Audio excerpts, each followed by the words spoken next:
All right, y'all, we're back at the Longan Grove here at Mary's, and I want to do a little update back here. We have the food forest over here, the expansion right there, and then back to the Longans. I've already told the backstory of this back part of the property in previous videos, so I'll link that. It's a little windy today, so excuse the noise, the wind noise of the microphone. But yeah, the Longans are picking up steam. It flowered profusely this year. It's gonna be a bumper crop this year. Super excited. I'm pretty inexperienced with Longan, so any tips and tricks for growing Longans, like harvest times and things like that, would be greatly appreciated for people who have experience out there. Like bagging practices or like keeping animals away. There's a lot of animals back here, tons of animals. So I'm sure they'll get their fair share of the harvest, but wow, it is really windy. Hope the noise is not too bad. So yeah, things have been coming along. We did a big managing of the understory with the skid steer. The skid steer operator is awesome. He's the man, and he is super careful with it all and very precise with the skid steer action. So we're really excited to see what the progress that has been made. So yeah, just for a quick little backstory, we're trying to revive this abandoned Longan orchard and also reestablish native habitat and native plants, because there was a pretty gnarly infestation of like Caesar weeds and rosary pea and different invasive exotics, and of course there was a lot of Brazilian pepper that was kind of just shading things out a little bit too much. But you can see we didn't eradicate, we managed the Brazilian pepper, and they're starting to come back. So we're gonna have an abundance of biomass to work with this summer. But yeah, you can see it looked pretty barren on the last video that I made, and now things are starting to explode with growth, both the natives and the invasive exotics. But it's pretty cool to see that the natives, now given the chance, have responded beautifully. What was once this crazy massive mat of like Caesar weed, super impenetrable Caesar weed, is now little baby Caesar weeds coming up for sure. But the combination of that organic matter coming down to the ground, the combination of me adding a bunch of organic matter as well, and mulch, the combination of there will be a management here soon enough. I'll do some weed whacking, but I wanted to get this video done before I do the weed whacking. The combination of all that and me staying on top of things will result in more native plants coming back with full vigor, like this American beautyberry that's already flowering, and a bunch of the plants that we planted. There's no irrigation back here, so we're planting resilient plants. A lot of prickly pear. I planted these like a few weeks ago, and there has been like maybe 1 or 2 decent showers for the past like month and some change. So you can see that certain things can get away with no water in springtime here, which can be extremely dry. Even this Peruvian apple cactus is filling some of that dryness. But yeah, things like cacti, succulents, these snake plants, even the corymbias are doing decently. I'm sure they'll pick back up once it starts raining, but this was definitely a little bit of a stretch trying to plant the corymbias, but it's all right. Here's a Jamaican cherry that's also feeling the stress of not having any irrigation, but we can do our part by mulching heavily and by putting some palm fronds to kind of help shade it and maybe keep away the deer a little bit. A lot of deer back here. There's like a family of deer back here that live here. So there's definitely deer action out here. So yeah, a lot of cacti and succulents back here to eventually grow. They're not gonna grow too fast, and they might get a little bit overwhelmed from the muscadine, but it's not going to be too much of an issue. They will eventually start making their way up. But it's just a really cool thing to see Mother Nature kind of respond after a nice clearing, kind of mimicking fire, you know, which this biome specifically, the kind of pine heavy biome here, the pine flats as they're called, evolved with a fire. So this is exactly what this kind of ecosystem wanted and needed. You can see that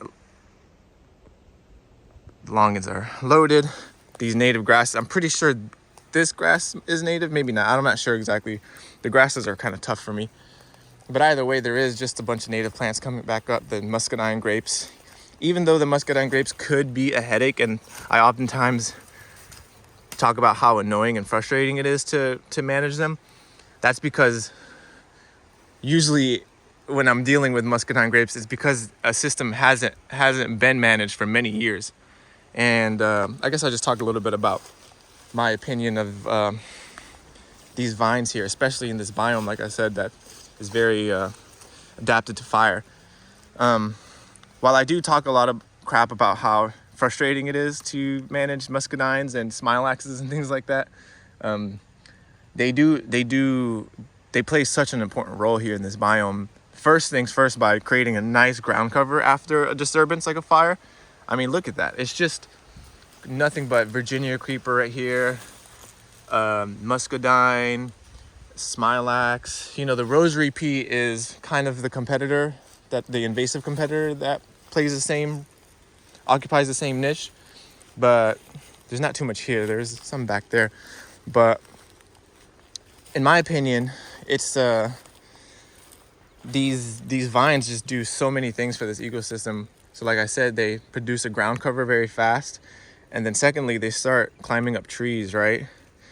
So that and you'll see them. If you see some pretty abandoned lots, you'll see vines covering trees like crazy. And in my opinion, that's kind of like, vines are the vegetable world's version of like what humans would do or what other bigger animals would do, causing disturbances, but except in a much longer time frame. You got to remember that Mother Nature doesn't do minutes, hours, days. It does years, decades, centuries, millennia, you know? The Mother Nature's time scale is a lot longer than we puny humans can even conceive of, you know? So, yeah, I personally think that the vines, you know, they go up trees for a reason, and that's to just, you know, maybe if it's an older tree, it'll have so much weight on it where it crashes down. And that creates a clearing and a disturbance, which, you know, is something that nature really needs. And also, when you have a lot of trees that have vines all over them, those are fire ladders. So it helps fires spread like wildfire, literally. So in modern day context, that is not what you want. You know, you don't want to have a lot of trees covered in vines, because then fires will spread from one part of the neighborhood to the other. It's just not a good thing for modern day society.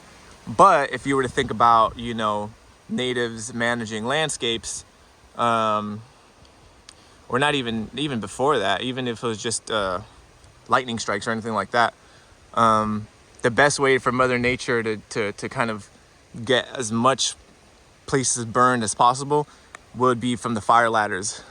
So yeah, I don't know, like that's kind of my hypothesis on how important the vines are in all sorts of biomes, but this one specifically that has evolved with fire.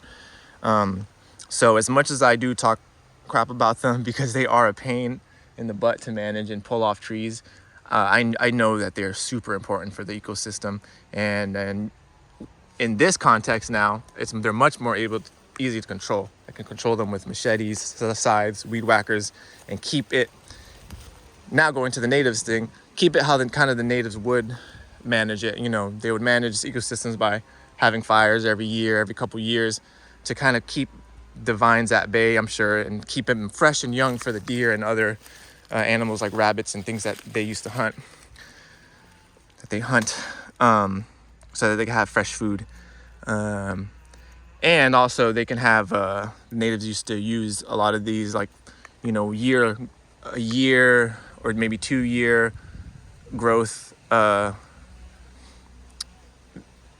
twineage, like for twine or for basket making, things like that. So, but anyways, you'll see now that a bunch of the native beauty berries are coming up like crazy. It's awesome. And it's interesting that they seem to be coming up right here at this divide where it becomes more of a clearing, and then where the tree line is, kind of like this ecotone, as it's called, the area or the edge right between two different types of ecosystems. And yeah, I mean, the native population of plants has skyrocketed. And guess what? We didn't have to eradicate the Brazilian pepper.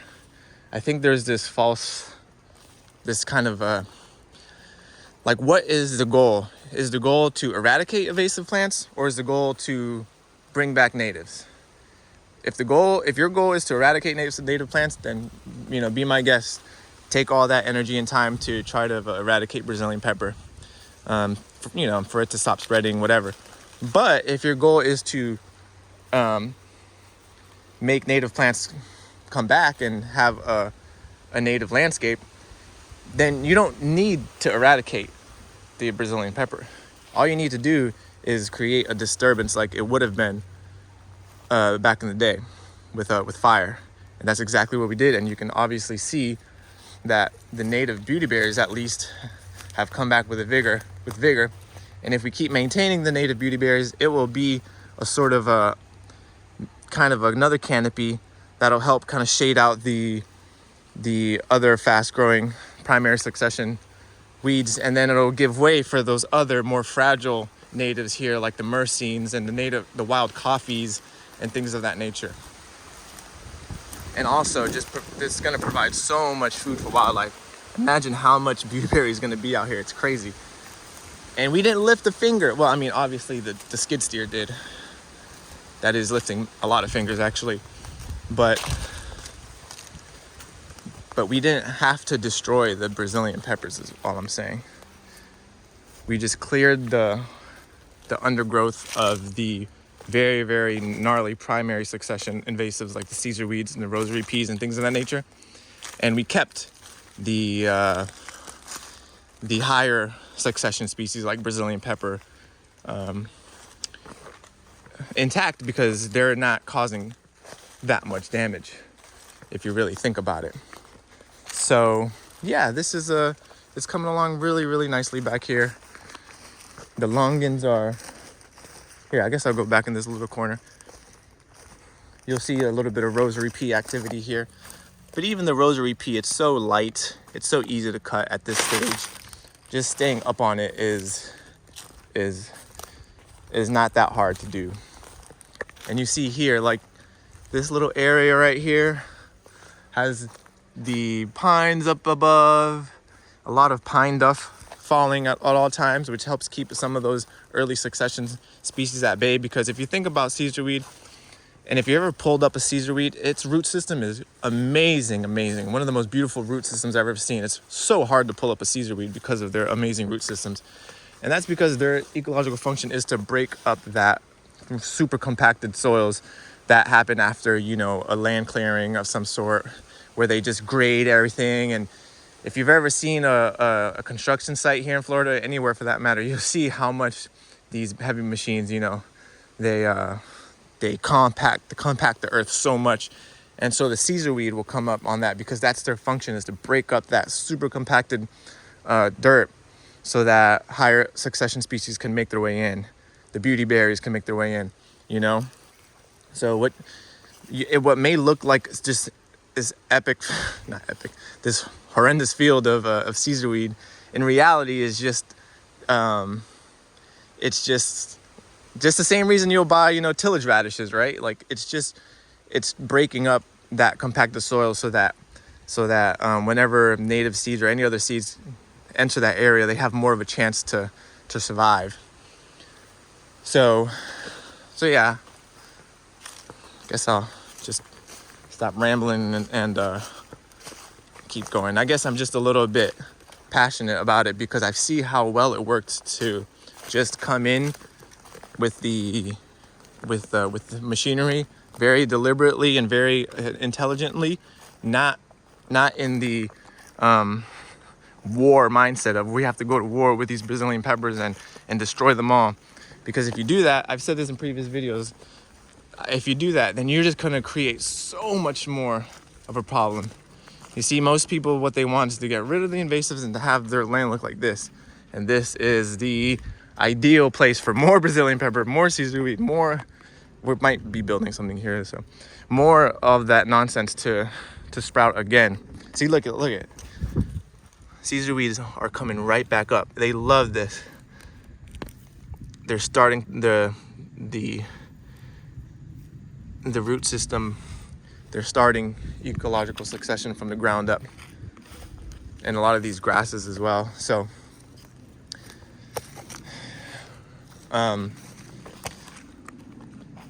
so yeah, the Longans are definitely popping off. There's at least 100 trees back here, maybe around there. They're all loaded. It's gonna be awesome. I can't wait for them. Might be like September or July. The dragon fruit also have a lot more sunlight so that they can have a better chance at flowering and fruiting. So yeah, we might want to do something here. I'm not sure exactly what Mary hasn't planned, but yeah, I gotta show this Ficus religiosa, the Bodhi tree up there, looking awesome. I can't wait to see if this thing fruits or not, because ficuses are known to fruit super prolifically, and I would love to see the bird go for it. And here's a jackfruit tree as well, looking really nice. It has put on like some flowers and stuff, but I think they've dropped. There might be one up there somewhere, but we're gonna keep an eye out on this jackfruit here.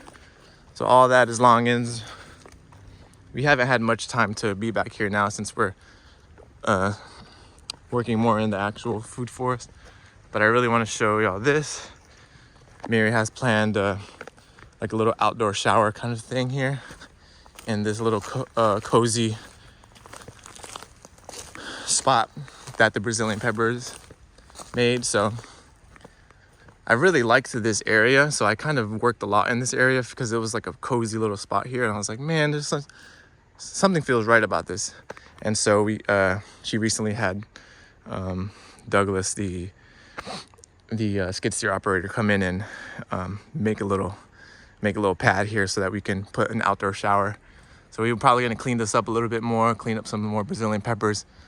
But again, not eradicating them, just cleaning them up so that we can have a nice little chill spot back here to maybe have an outdoor shower and be really cool. Another reason why I love the Brazilian peppers is because they are such a bird nursery. It's crazy to hear. If you go in like in the daytime, like noon or 1, and you go to one of these crazy thickets of Brazilian pepper, you'll hear a crazy amount of baby birds just like, chirping away in there. Of course, they feed so much wildlife with their flowers and fruit. So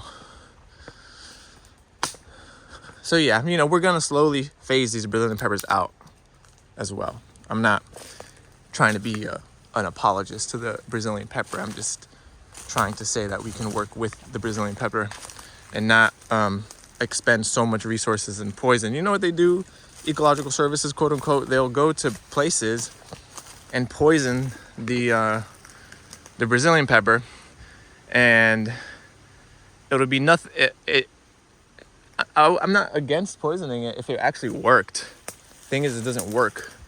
The Brazilian peppers will die, but like there's so many Brazilian pepper seed load in the soil that it comes right back up, and the poison makes it so that the native plants have a harder time coming up.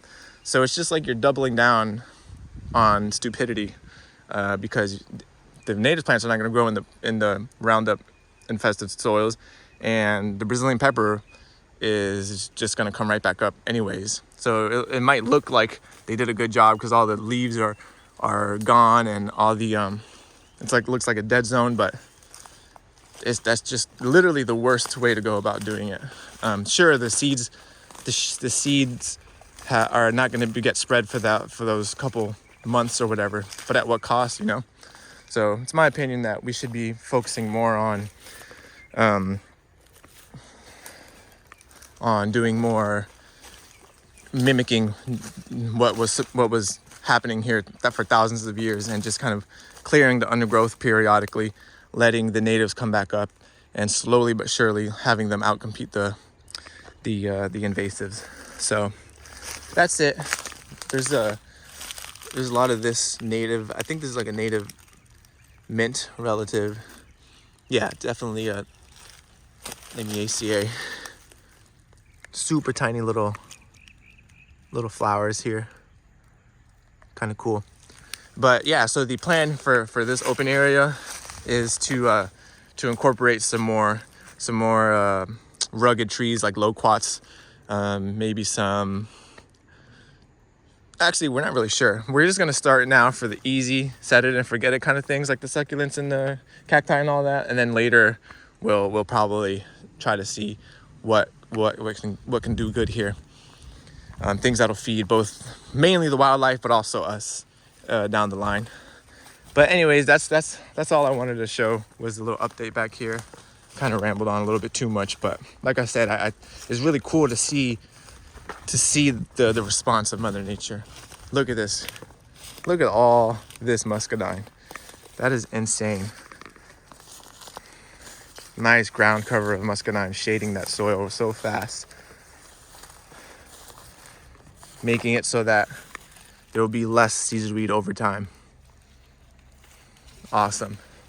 We got the Biden starting to pop in as well.